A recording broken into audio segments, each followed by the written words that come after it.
Gypsy Rose Blanchard cumplió el 85% de su condena, que fueron casi 9 años en prisión, por el asesinato en segundo grado de su madre, Dee Dee Blanchard. Gypsy Rose nació el 27 de julio de 1991 en Golden Meadow, Luisiana, Estados Unidos. Su madre era Dee Dee Blanchard y su padre es Rod Blanchard. Yo soy Lupita Martínez. Y yo soy la doctora Mel. Esto es Almas Rotas.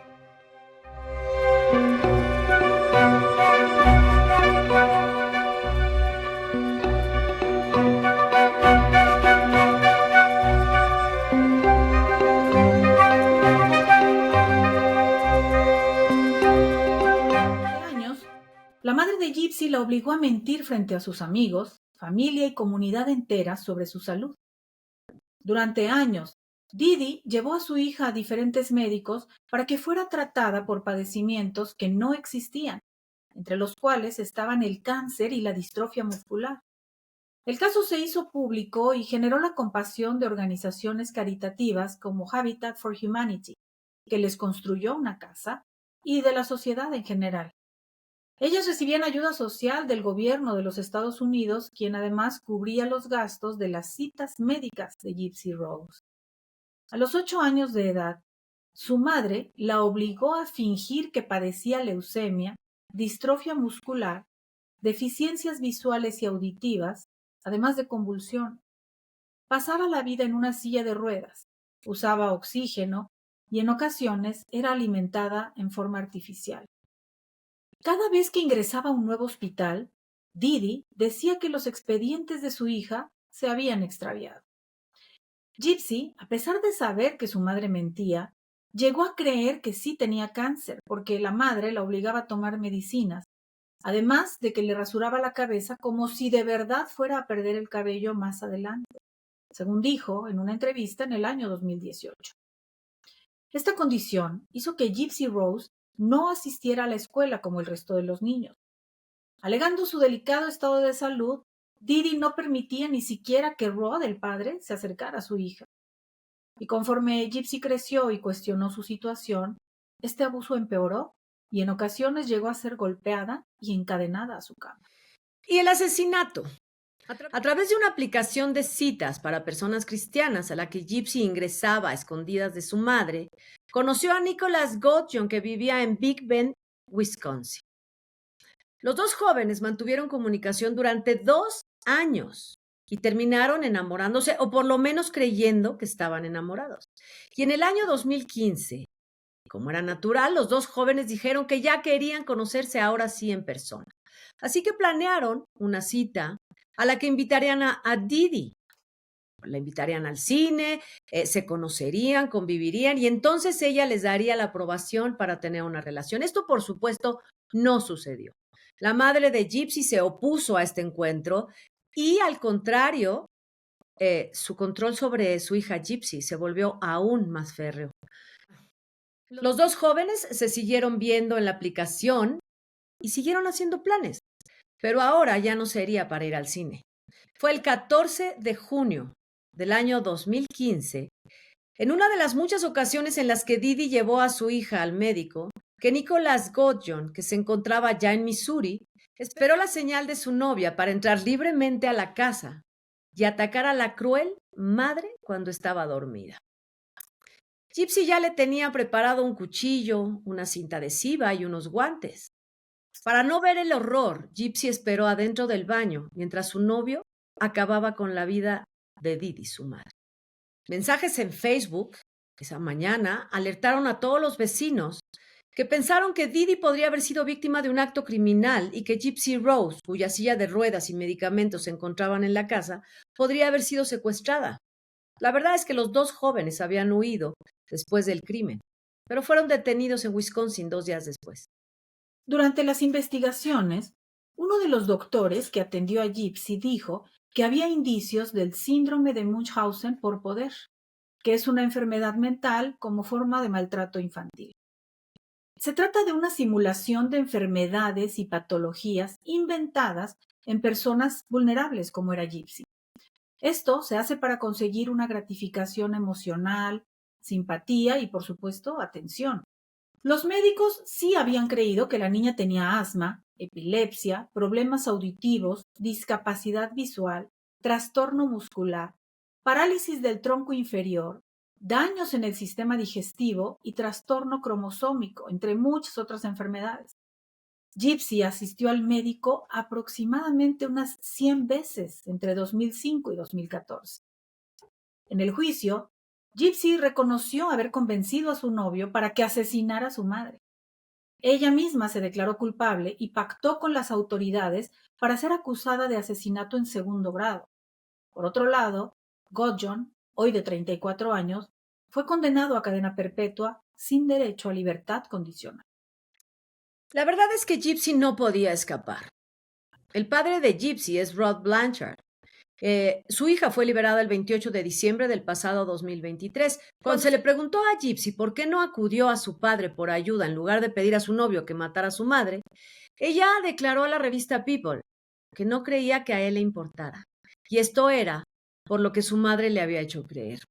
Gypsy dijo, mi madre había creado esa distancia ahí y decía muchas cosas malas sobre él a sus espaldas.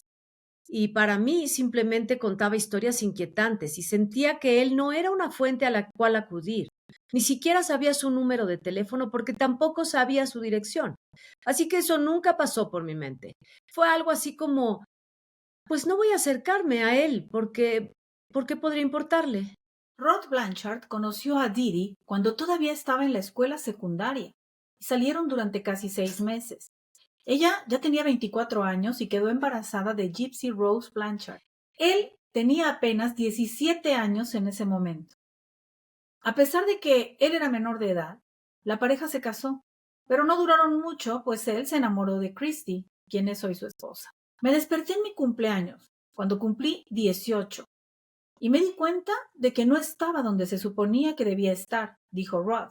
En realidad no estaba enamorado de ella, y sabía que me casé por las razones equivocadas. Rod y Christy participaron activamente en la vida de Gypsy hasta que tenía 10 años.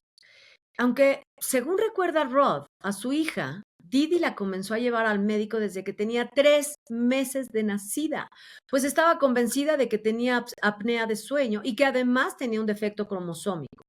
Dijo Rod, creo que el problema de Didi fue que inició una red de mentiras y después no hubo forma de escapar. Ella se enredó tanto en eso, fue como si comenzara un tornado y luego, una vez que estaba tan adentro, no tenía manera de escapar. Una mentira tenía que cubrir otra mentira y tenía que cubrir otra mentira y esa fue su forma de vida. Actualmente, Rod no culpa a su hija ni la juzga por lo que pasó con Didi, su madre, y él mismo declaró sentirse culpable por dejar que todo esto sucediera. Dijo, ¿por qué no estuve más ahí para Gypsy? Podría haber construido esa relación con ella. Ella no habría tenido duda en llamarme y decirme, papá, aquí hay algo que no está bien.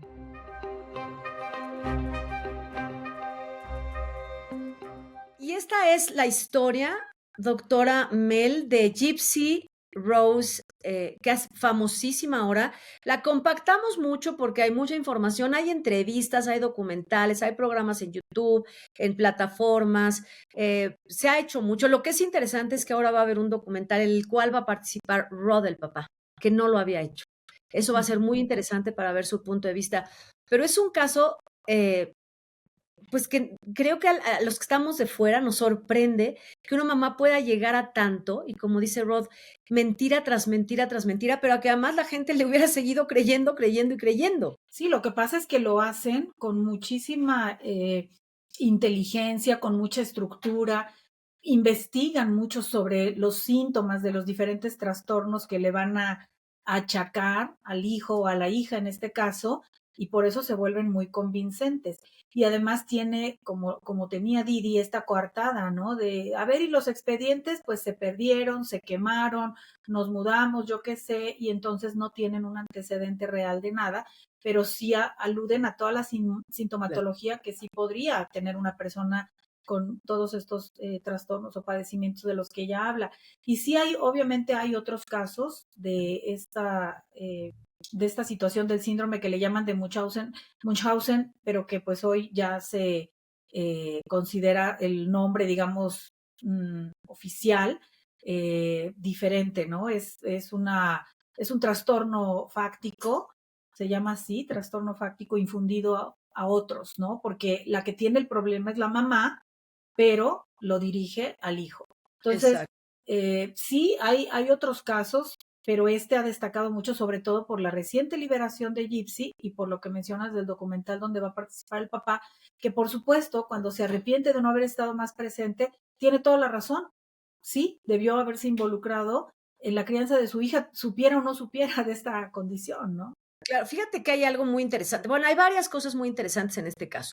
Uno, Didi Blanchard era una manipuladora desde mucho tiempo antes. Ella se involucra a los 24 años con un menor de edad de 17. Se embaraza y él Sí. se da cuenta a los 18 años que está viviendo con una mujer a la que no ama y está enojado. Pero es un adolescente, sigue siendo un adolescente que ya es padre de una hija. Entonces él se Ujú. puede reprochar el día de hoy no haber estado cerca de su hija, pero tenía 18 años. Al final se enamora de Christy, que es con quien está casado actualmente, con quien tiene 2 hijas, con quien se lleva muy bien, y ellos dejan de ver a Gypsy porque pues Didi los va alejando, alejando, alejando, alegando que por sus enfermedades podría ser peligroso y entonces, claro, estamos hablando de un hombre que fue padre a los 18 años con una mujer hipercontroladora, hipermanipuladora, y él, pues cómodamente, yo ya hice mi familia, yo ya tengo a Sí, mi esposa, tengo a mis 2 hijos, y dice esta que no lo puedo ver, pues bueno, pues voy a hacer mi vida y se acabó. Y yo creo que hay un poquito de comodidad en él y por exacto. supuesto muchísima inmadurez, que no es juzgarlo ni culparlo, sencillamente hay que entender por qué no puede ser un padre adolescente, por qué no puede ser un adolescente padre, pues por eso, porque no Ujú. puede, y mucho menos cuando hay una mujer tan controladora, que seguramente fue la que lo expulsó. Ahora, ahora había cosas que yo me preguntaría, ¿dónde estaban los papás de Rod Blanchard? ¿Dónde estaban los papás de Rod Blanchard que se casa? Eso lo veremos seguramente en el documental que han prometido que va, bueno, que tenía que haber salido ya en este mes de enero, hay que buscarlo, pero ¿qué hacían los papás de Rod Blanchard? Porque pues ellos ya no vieron a su nieta, tampoco Exacto. preguntaron por ella, ellas permitieron que su hijo se alegara de la nieta sin volver a saber de ella. Sí. Hay otra cosa que lo dije al principio, ella, Didi Blanchard miente, miente, miente, miente, pero la gente le cree, le cree, le cree. O sea, la gente se engañan, nadie se da la tarea de investigar qué pasaba dentro de esa casa, Ujú. dónde estaba el papá, dónde estaba, no hubo nadie que cuestionara. Y ahora engañan a toda una nación, porque Didi Sí, sí. defrauda al gobierno que le pagaba las consultas, además defrauda a instituciones caritativas que le regalaron casa. Eh, oye, lo pueden ver perfectamente en el documental y en todos los testimoniales que ha dado Gypsy Rose. Y bueno, es todo este engaño. Y viene la liberación de Gypsy Rose. La liberación de Gypsy Rose saca muchísimos cuestionamientos porque ya se cuestiona al padre, ya se cuestiona esta situación, ya se cuestiona que nadie ha hecho nada.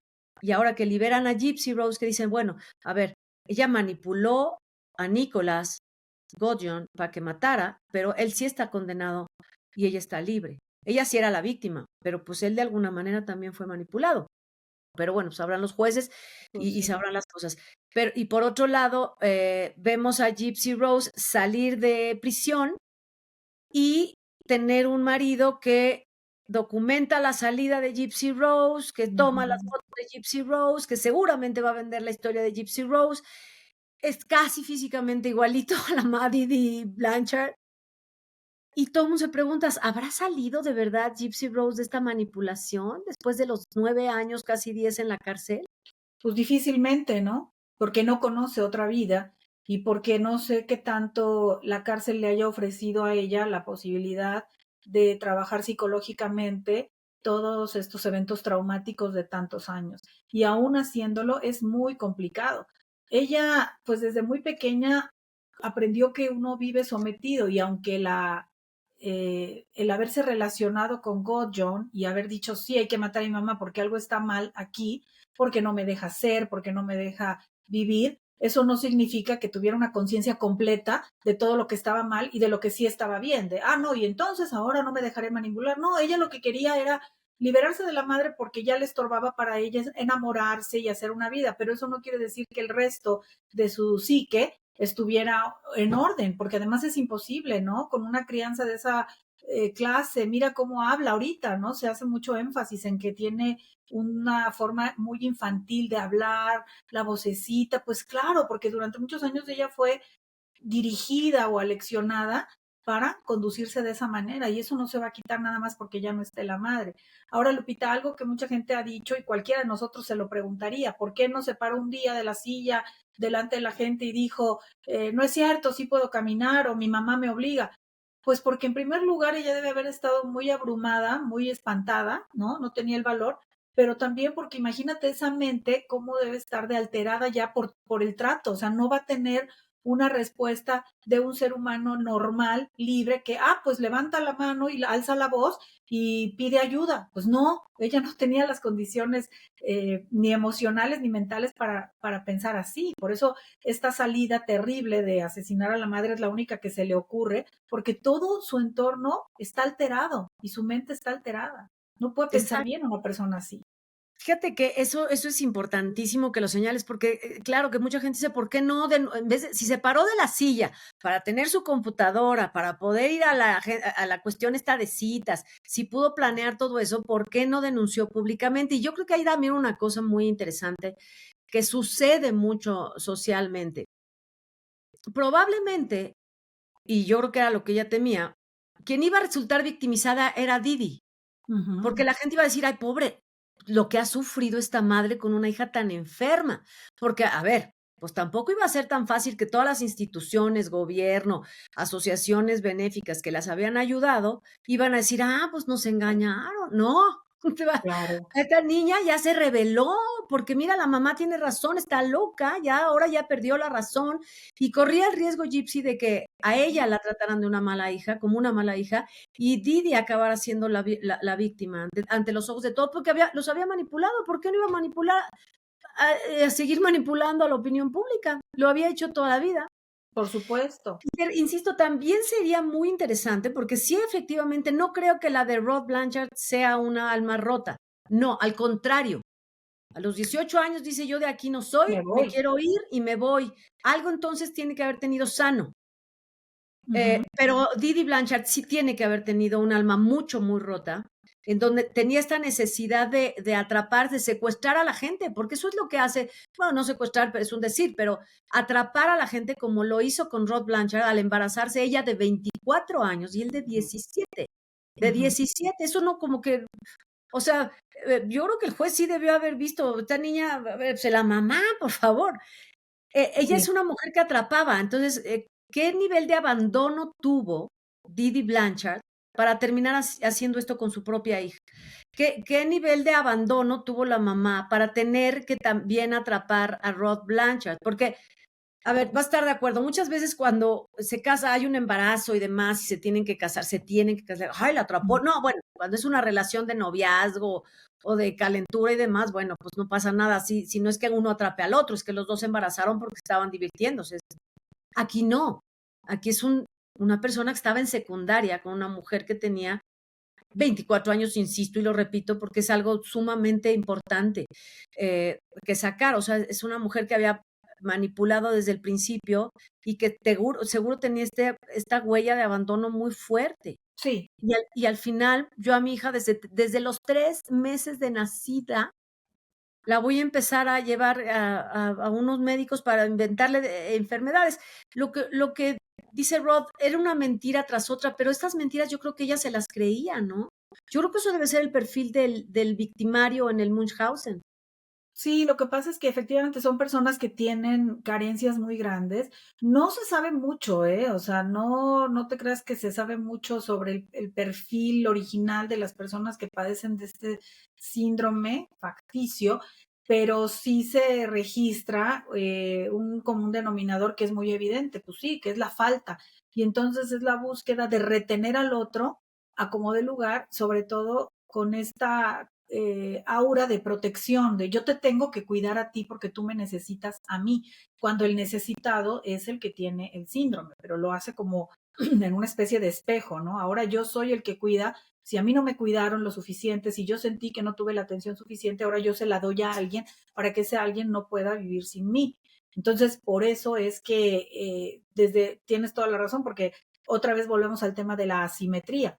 No es lo mismo 6 años de diferencia cuando uno de los integrantes de esa relación, que es el menor, todavía está saliendo apenas de la niñez y a media adolescencia con una mujer ya adulta, que tener 50 y 56, o sea, o 57 o 47, no es lo mismo. En este caso hay una diferencia fundamental por el periodo de edad en la que está este hombre. Y pues con la hija lo mismo, ¿no? La hija al final pues sí es vulnerable y sí es dependiente de una madre en relación a su propia percepción, ¿no? De ella misma hasta que va creciendo y el tener contacto con un poco de la realidad externa, como sucede con estas apps de citas, le da tantita lucecita, como dices tú, pero no la suficiente, porque ella ha vivido toda la vida de esa manera. Ahora, ¿por qué manipuló al sistema de salud, a la sociedad, a la opinión pública? Pues porque precisamente la salud y la salud de una niña es un tema muy sensible. Entonces es muy difícil que de la nada o que así como así alguien diga, no, no, no, a ver, si está enferma o no está enferma, si tiene o no tiene, o sea, como que la gente ya ni siquiera se atreve, ¿no? Porque entonces Claro. tú eres el malvado. ¿Cómo es posible? ¿Qué falta de empatía? ¿Cómo cuestión? Pues no ves a la pobre niña rapada, flaquita, sentadita ahí, oye, sin dientes, ¿no? Porque ella cuenta que la mamá obligó a que le sacaran dientes con ciertos pretextos. Ahí sí también cómo manipuló a quien lo hizo, pues qué O cañón, sea, ¿no? ¿qué tipo de dentista fuiste? Porque mi dentista jamás sacaría un diente sin una justificación. O sea, ¿cómo hiciste que le quitaran los dientes a tu hija? Pero Ujú. lo que tú dijiste es importantísimo. Manipular a la opinión pública a través de una niña, por supuesto que era muy difícil. ¿Y quién se iba a atrever a cuestionar a esta niña que está Ujú. sufriendo tanto? ¿Cómo se te Así es. ocurre? ¿Y sabes qué me recuerda? Y vayan a ver el programa de Mireya Agraz. Es lo Sí, mismo. Ella sí, también manipuló a la opinión pública. ¿Y por qué? Porque puso de frente y como escudo a sus hijos, a los a hijos, quienes acabó matando. exacto. Y pues, al final, años después, pues la criminal era ella, la Así es. criminal manipuladora que llegó a medios de comunicación, inventó mentiras sobre el marido para matar a sus propios hijos, fue ella. Y aquí Sí, resulta lo mismo. ¿Y cómo lo vas a cuestionar? ¿Cómo te vas a atrever tú? Porque yo siempre les digo como, siempre existen los que da bien, los que da bien. Entonces, ujú, ¿cómo voy a ser yo el medio que cuestione?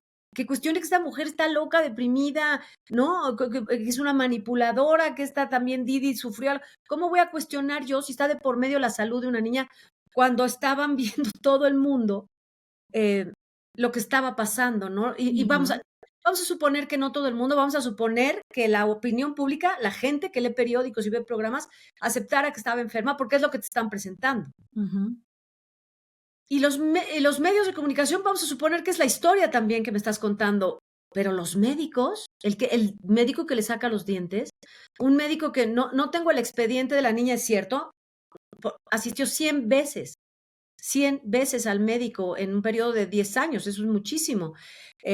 A duras penas va una persona normal 2 al año, es que es muy claro, difícil. sí, Pero ¿en qué momento un médico dice, un dentista dice, sí, vamos a sacarle los dientes? ¿En qué momento un médico acepta que se le dé tratamiento eh, para meterle una alimentación artificial si yo sé que no lo tiene? Entonces hay una gran ujú. manipulación y no sé, una complacencia, ¿no? Sí, ándale, esa complacencia yo la pensaba, ¿sabes qué? Como una especie de empatía ciega o empatía Ujú. a ciegas, ¿no? Seamos empáticos y ya. Pero espérate, o sea, por ejemplo, no tengo el expediente, bueno, pues ni modo, volver a empezar a hacerle todos los estudios. No sé si también tenga que ver con estas restricciones del sistema de salud en los Estados Unidos, porque la gente que vive allá lo cuenta, ¿no? Que curiosamente aquí ella fue 100 veces, pero hay gente que tiene que esperar mucho tiempo también para tener una cita médica, no porque estemos en México, ya sé que no estamos como Dinamarca, pero allá también tienen lo suyito, ¿no? Tampoco están tan entre rosas, en un lecho de rosas en cuestiones de salud. Entonces, tal vez por no tener que hacer estudio tras estudio tras estudio, pues ya mejor le creemos a esta mamá y también no vaya a ser que nos acuse, nos demande, pues hagámosle caso. Un montón de Exacto. factores que se suman, ¿no? Entre, te digo, las deficiencias del sistema de salud que quiere salir rápido de ciertas cosas, la manipulación de esta madre, la ternura por una niñita que sí se veía mal por cómo la tenían, un chorro de cosas, ¿no? Que se juntan Sí, ahí. claro, los médicos han de haber dicho, yo no quiero ser el que descubra esto, no quiero ser el que Exacto. tenga que lidiar con esto, y bueno, Ujú, pues esa es ujú. la historia de Gypsy Rose Blanchard, que ha sido famosísima, que está inundado internet desde del 28 de diciembre del 2023, bueno, ahora más que antes, inundado de información, de declaraciones de Gypsy, de entrevistas que le han hecho en programas de televisión, y esto me lleva a una pregunta para la conclusión. Cuando esto se apague, porque se va a apagar, porque el asunto de pedir caridad era lo que tenía el foco de atención sobre Gypsy Rose y su madre, sobre todo ahora sobre Gypsy Rose, Didi ya no está, y el estar en prisión de alguna manera era un caso interesante, el haber sido liberada era un caso interesante, pero esto se va a apagar en aproximadamente un año, Ujú. ¿no? Y se va a apagar y va a venir otro caso y vamos a hablar de otra cosa. ¿Qué va a pasar con Gypsy Rose cuando ya no sea el foco de atención? Porque eso ha vivido desde los 3 meses de edad. Exacto. Sí, va a ser complicado porque además es parte de su estilo de vida, saber qué es el foco de atención, para bien o para mal, y porque fíjate que en esta clase de víctimas, de manipuladores, algo que parece ser muy recurrente es que salen del dominio de un manipulador para caer en el de otro. No sé si del mismo nivel, no sé si más benévolo, no sé, pero no se ve fácilmente que una persona que sale de manipulación emprenda su vida sola. Sí, con una red de apoyo, a lo mejor de otros familiares, como en este caso podría ser, mira, ahí anda el papá, la madrastra, pues por ahí tiene unos hermanitos, tiene amigas, o sea, una red de apoyo más amplia y más equilibrada. Pero no, lo que aparece es un otro, un uno, otra vez, de donde se sujeta a la persona y que podría terminar repitiendo lo que ha vivido antes. Eso es lo que preocupa, ¿no? Exactamente, pues es el caso de Gypsy Rose Blanchard. Seguramente ustedes tienen muchísimos comentarios sobre este caso porque, insisto, es un caso del dominio público, todos lo conocemos, todos tenemos una opinión, si estaba bien Gypsy Rose, si Nicolás tendría que estar en la cárcel o no, si Didi merecía este fin o podía haber habido otros, si tenía que haber participado más Rose Blanchard. Ujú. ¿Qué va a pasar? ¿Qué esperan o qué suponen que va a ser el futuro de Gypsy Rose Blanchard? Ahora que está libre, que tiene 30 y tantos años, logrará formar una familia, logrará tener hijos, a lo mejor no por todas las consecuencias que tiene de salud, Ujú. en fin, cambiará su voz, podrá alcanzar el nivel de madurez que requiere, en fin, quedan muchas preguntas en el aire, esperamos sus comentarios, por supuesto sus likes para el programa y que compartan y estaremos aquí pendientes de todo lo que nos escriban. Doctora Mel. Así es, pues aquí continuaremos analizando estos casos y sí, sus opiniones, comentarios, sugerencias muy, muy importantes. Muchas gracias. Muchísimas gracias y hasta la próxima. Hasta luego.